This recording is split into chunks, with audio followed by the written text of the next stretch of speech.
Hello दोस्तों, नमस्कार। तो मैं हूं अश्विन वर्मा। आप देख रहे हैं CW हेल्थ एंड रीडिंग। जैसा कि आप जानते हैं कि कल के लेक्चर में मैंने हाइलाइटों के विनिमय विधि द्वारा एल्किल हाइलाइट का निर्माण करने को आपको बताया था। आज का अपना सवाल है कि स्वार्ट्ज अक्रिया का समीकरण लिखिए। ये भी एल्किल हाइलाइट के ही अंतर्गत आता है, वो भी विनिमय विधि के द्वारा आता है। विनिमय विधि, कल हमने विनिमय विधि पढ़ा था, उसी के अंतर्गत में ये स्वार्ट्ज अक्रिया भी आती है।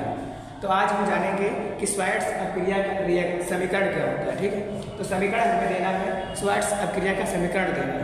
तो चलते हैं अपने टॉपिक पर और लिखते हैं फटाफट रिएक्शन, ताकि आपको बोर्ड एग्जाम में लिखने में कोई प्रॉब्लम ना हो, कोई दिक्कत ना हो। ठीक है, चलते हैं अपने समीकरण पर। सबसे पहले हम यहाँ पर लिख देंगे रिएक्शन।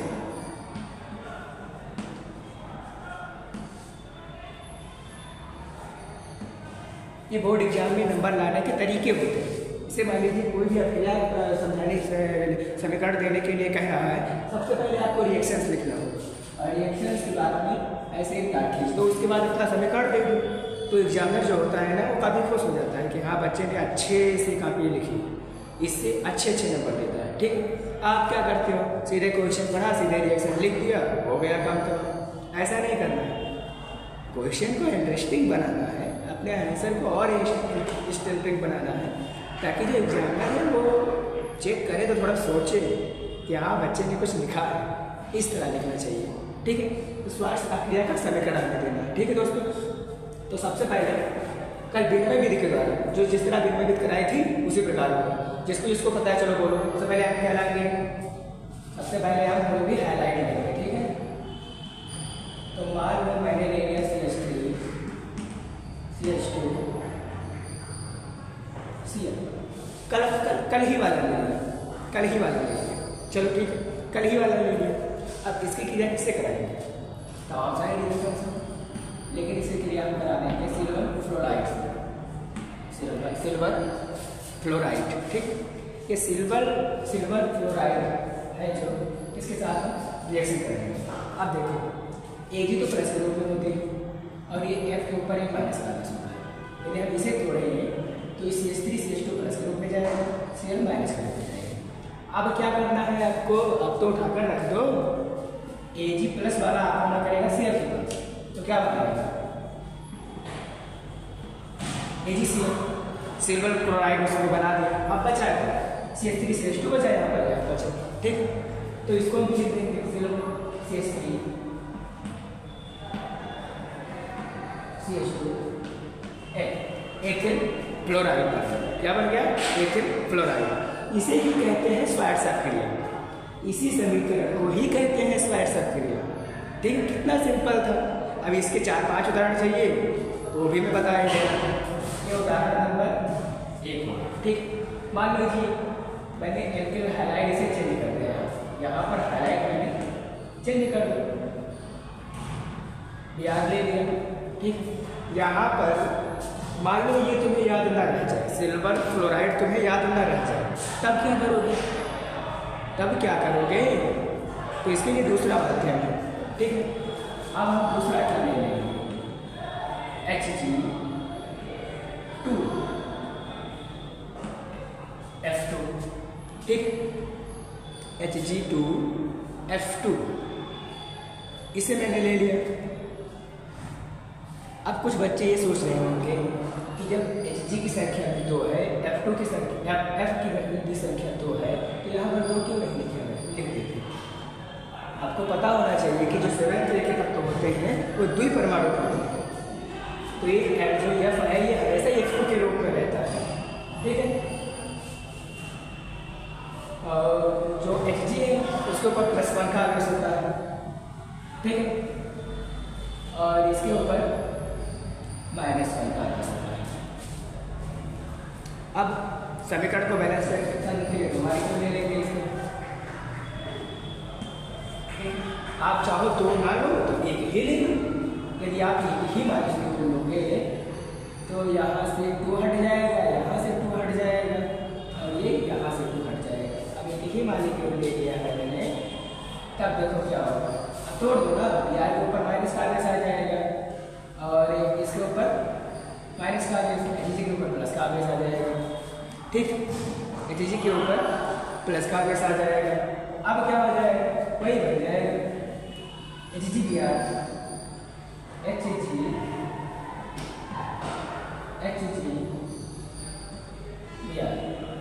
ये बन जाएगा, ठीक। लेकिन तुमको करना क्या है ना, समीकरण को दो लेकर ही चलेंगे, तभी अच्छा है। ज़्यादा बेटर है मतलब आपको आपके नंबर करने के चांसेस कम रहेंगे, ठीक है। तो 2 मॉलिक्यूल इसके लिए लिए, 2 अणु इसके लिए लिए और 2 अणु इसके लिए, ठीक। आप समीकरण को बैलेंस करें, ठीक। अब इस समीकरण को यदि एग्जामिनर देखेगा तो वो खुश हो जाएगा, वो नंबर देगा तुमको।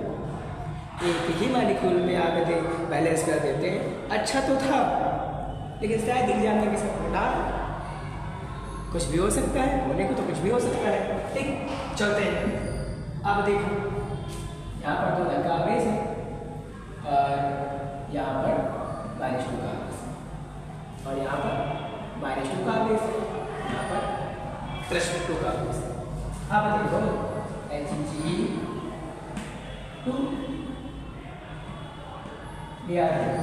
बाहर निकल जाएगा। अब बचा क्या, F2 यहाँ पर बचा और 2 मॉलिक्यूल इसके हैं, -2 का आवेश इस पर है, +2 का आवेश इस पर है, तो ये दोनों लिख जाएंगे ना। 2 अणु किसके बन जाएंगे, CH3 CH2 ठीक। अपना इतना होगा।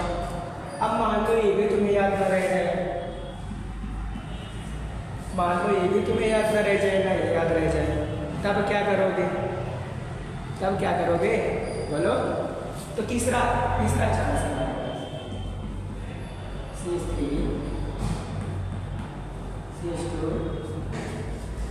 अब देखो Cl यहाँ पर ले लिया था, Br यहाँ पर ले लिया था, अब क्या लेने वाले हैं, अब क्या लेने वाले हैं, मान लीजिए मैंने Br ही ले लिया, चलो Br ही ले लिया। अब इसकी क्रिया किससे कराएंगे भाऊ, अब बताओ इसकी क्रिया किससे कराएंगे, इसकी क्रिया करा लेंगे SbF3 किसे कहते हैं, ठीक। Sp समीकरण को बैलेंस करने के लिए हमें इसके 3 मॉलिक्यूल लेने पड़ेंगे। कितने, 3 मॉलिक्यूल लेने पड़ेंगे, क्योंकि जो Sb है इसके ऊपर 3 धन का आवेश होता है और F के ऊपर -1 का आवेश होता है, तो इसके 3 अणु ही है, सिंपल सी बात है, ठीक है। अब क्या करना है, तो रिएक्शन करा दो, इसके ऊपर 3 माइनस का आवेश, इसके ऊपर 3 धन का आवेश, इसके ऊपर 3 माइनस का आवेश, इसके ऊपर 3 धन का आवेश, तोड़ कर करा क्या बन जाएगा, SbBr के कितने मॉलिक्यूल बन जाएंगे, SbBr के कितने मॉलिक्यूल बन जाएंगे बोलो, मॉलिक्यूल कहाँ बनेंगे ना, Sb के ऊपर 3 धन का आवेश है, Br3 हो जाएगा, तो सबका बैलेंस होगा, Br के ऊपर 3 माइनस का आवेश है, इसके ऊपर 3 धन का आवेश, बैलेंस है, ठीक। अब देखो यहाँ पर क्या बचा, 3 फ्लोराइड बचे और यहाँ पर क्या बचा CH3 CH2, ये 3 अणु बचे, सिंपल से लिख देंगे 3 CH3 CH2 F। ये फिर आपको मिल गया एक्टिव फ्लोराइड के 3 मॉलिक्यूल, इसे तो याद रख सकते हो। अब मान लो ये भी तुम्हें याद ना रह जाए, तो हमारे पास एक रास्ता और है,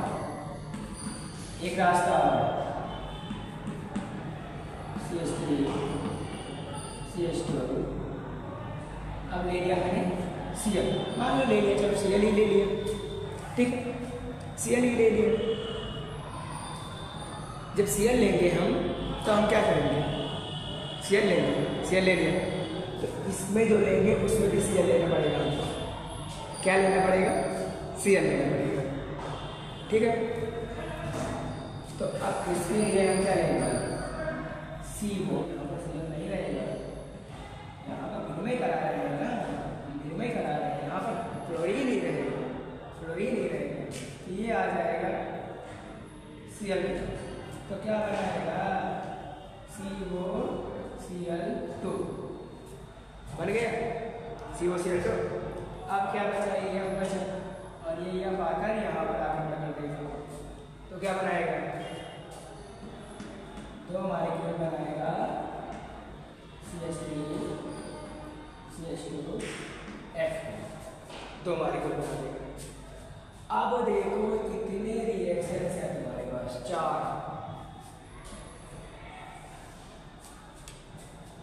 श्वार्ट्ज अप्रिया के 4 रिएक्शन है आपके पास। बोर्ड एग्जाम में आ जाए तो कोई ना कोई एक तो याद ही रहे, उसे उठाकर टप से लिख दो, श्वार्ट्ज अप्रिया का समीकरण लिख जाएगा। आपको 2-3 नंबर मिलेंगे, एक रिएक्शन लिखने के 2-3 नंबर मिलते हैं, आपको फटाक से नंबर मिल जाएंगे। ठीक, जो आपको समझ में आए वो चूज करके आराम से रिएक्शन लिख दो, आपको 3 से 4 नंबर पक्के हैं आपके। ठीक है दोस्तों, आई होप आप लोगों को समझ में आया होगा। क्लियर है? क्लियर है? इतना जो मैंने बताया सारे रिएक्शन, 4 रिएक्शंस क्लियर है यार। दोस्तों आपसे एक शिकायत हमेशा रहती है, आप लोग सब्सक्राइब नहीं करते, ना ही लाइक करते हो, ना ही शेयर करते हो। लाइक शेयर करो, भर भर के लाइक शेयर करो, ताकि आपके साथ में जो बच्चा बोर्ड एग्जाम देने वाला है उसके पास तक भी ये रिएक्शन पहुँचे। और जो ये श्वार्ट्ज अप्रिया है ये हाल ही बुक में नहीं मिलती है, बुक में हाल ही नहीं मिलती है, ना इसे ढूंढना पड़ता है। सब ढूंढ कर रिएक्शन लाते हैं, ढूंढ कर कि बोर्ड एग्जाम वाला एग्जामिनर कैसे पूछ सकता है, कहाँ से तोड़ते मड़ोड़ते सारे रिएक्शंस के बाय नेम आपको बताते हैं, फिर भी आप लोग सपोर्ट नहीं करते हो। आप थोड़ा सा सपोर्ट दिखा दिया करो यार, अगर कुछ ज़्यादा थोड़ी ना है लाइक सब्सक्राइब शेयर कर रहे हैं। ठीक है दोस्तों, आई होप समझ में आ गया होगा। ठीक है, चलते हैं नेक्स्ट वीडियो में मिलते हैं, तब तक के लिए बाय बाय, वंदे मातरम, जय हिंद।